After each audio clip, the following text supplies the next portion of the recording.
They say most heroes wear capes. In Africa, our modern heroes wear military fatigues, and they look damn good in them. For decades, African leaders bent over backwards for the West, too weak, too corrupt, or too clueless to put Africa first. But now, a new breed has arrived. Leaders who dare to say no. Leaders who are anti-West and unapologetically pro-Africa. And they deserve their flowers while they're still alive. Since the 1960s, African independence has been a cruel joke. Flags changed, but the power stayed in Paris, London, and Washington. IMF loans chained us. Trade deals robbed us. Our own leaders signed away our land, resources, and dignity, then smiled for photo ops in European capitals. But today, the tide is turning. And these are the modern African heroes leading the charge. Assimi Goïta, the Lion of Mali. In 2022, Mali's president, Assimi Goïta, did the unthinkable. He kicked out 5,000 French soldiers, calling them occupiers, and seized their military bases in Gao and Timbuktu. Then he went for the French wallet, rejecting the CFA franc and announcing Mali's own currency by 2026. And while he was at it, he tore French colonial lies out of school textbooks and banned French in primary schools. He's even jailed French-linked politicians for treason. Mali's not just reclaiming land, it's reclaiming its mind. Ibrahim Traoré, the new upright man. In Burkina Faso, President Ibrahim Traoré is rewriting the script. He cancelled French mining licenses and handed them to local cooperatives. Nationalized the energy sector, taking back control of Sonabi from foreign predators.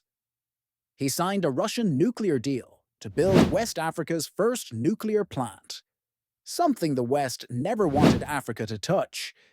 Then he hit foreign companies with a 10% patriotic contribution tax to fund anti-terrorism. And just to make sure no one can push him around, he opened Burkina's first arms factory to make AK-47s locally. The man's playing chess, not checkers. Abdourahmane Tiani, Niger's shield.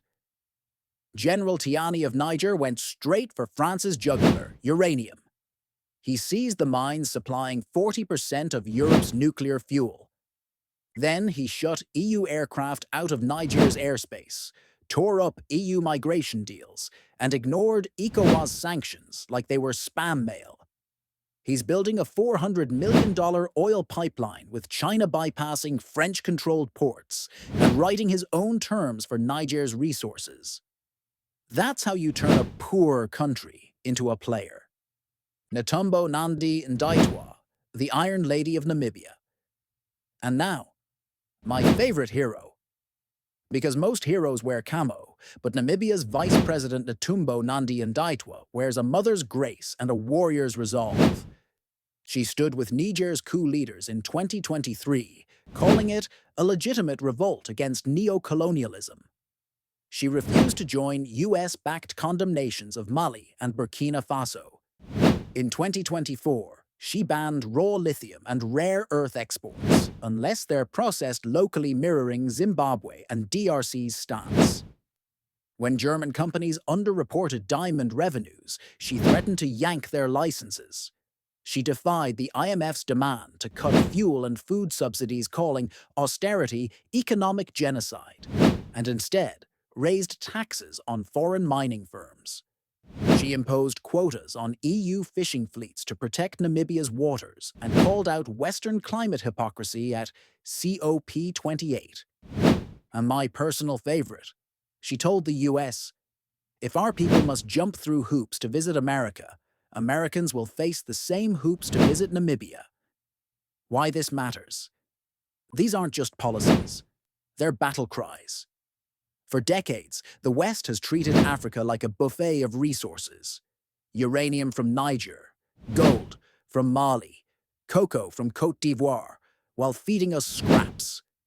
These leaders are flipping the table. Are they perfect? Number, but they're breaking the fear that's kept African leaders on a leash for 60 years. Most heroes wear capes. Our heroes wear fatigues. Or in Netumbo's case, the quiet power of a mother who refuses to see her children robbed. They are proof that Africa can and will stand on its own feet. The question is, will the next generation of leaders follow their example or fall back into the comfort of foreign chains? Who is your favorite African hero? Or did I miss someone? Drop their name in the comments. Let's give these leaders their flowers while they're still here.